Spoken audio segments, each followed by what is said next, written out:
Je vous le disais dans les titres, ce soir en avant-première à Lille, vous pourrez découvrir le film de Lucas Belvaux, Chez nous, tourné dans le bassin minier. L'histoire est celle d'une jeune femme qui se laisse petit à petit séduire par un parti d'extrême droite au point de devenir leur candidate au municipal. Pour en parler, nous recevons donc Lucas Belvaux et l'actrice Anne Marivin. Bonsoir. Bonsoir. Alors, Lucas Belvaux, c'était une volonté pour vous de montrer la montée et les méthodes d'un parti populiste dans une ville moyenne, comme donc intitulée Hénard. Ça ressemble un peu à Hénin-Beaumont, c'était un petit peu l'idée. Oui, c'était un peu l'idée. C'était surtout l'idée de raconter ce qui se passait dans le bassin minier.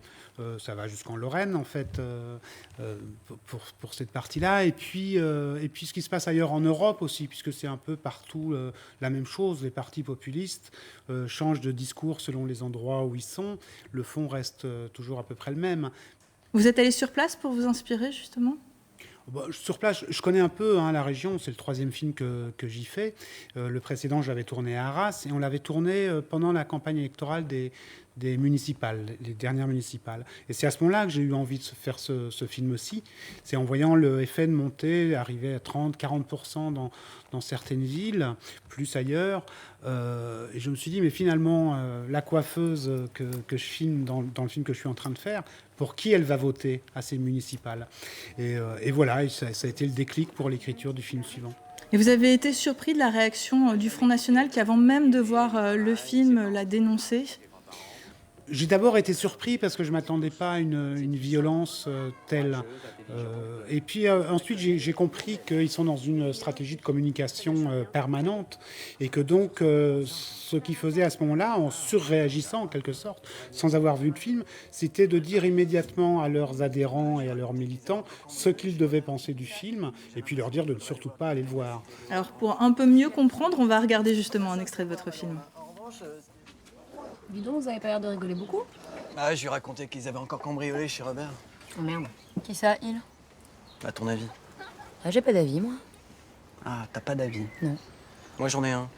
J'ai l'impression qu'il faudrait aller voir du côté de la cité Léo Lagrange. Et pourquoi? Comme ça, une intuition, statistique.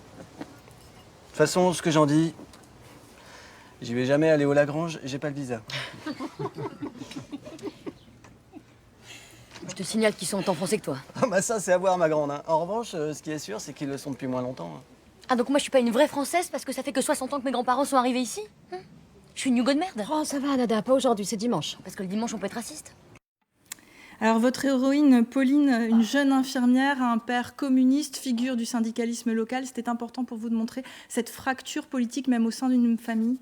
Oui, et puis l'absence de transmission aussi. Pauline, elle fait partie d'une génération qui s'est désintéressée très tôt, presque au berceau de la politique, qui ne voulait pas en entendre parler. Mais quand vous ne vous intéressez pas à la politique, elle s'occupe de vous quand même. C'est le monde dans lequel on vit qui est régi par la politique, et donc ça m'intéressait de montrer ça. Et Anne Marivin, pour vous, c'était un rôle qui a été facile à accepter, un rôle engagé quand même ? Alors, ça a été facile à accepter parce que c'est Lucas Belvaux, parce que c'est très bien écrit, c'est intelligent. Et oui, et c'était, pour ma part, ce que vient de dire Lucas, c'est très vrai. C'est-à-dire que moi, j'ai le sentiment aussi d'avoir été pas du tout éduquée politiquement et de m'y être intéressée sur le tard. Et bien sûr, ça fait partie aussi d'un engagement politique, quelque part, d'incarner le rôle de Nathalie, qui est donc la meilleure amie de Pauline, et qui, elle, incarne aussi dans le film de Lucas cette parole qui se libère. C'est-à-dire que moi, c'est vrai qu'il y a encore 10 ans, 15 ans, parler très frontalement d'un parti populiste, dire qu'on y adhérait, c'était quelque chose qu'on cachait souvent, qu'on avait un peu honte d'affirmer.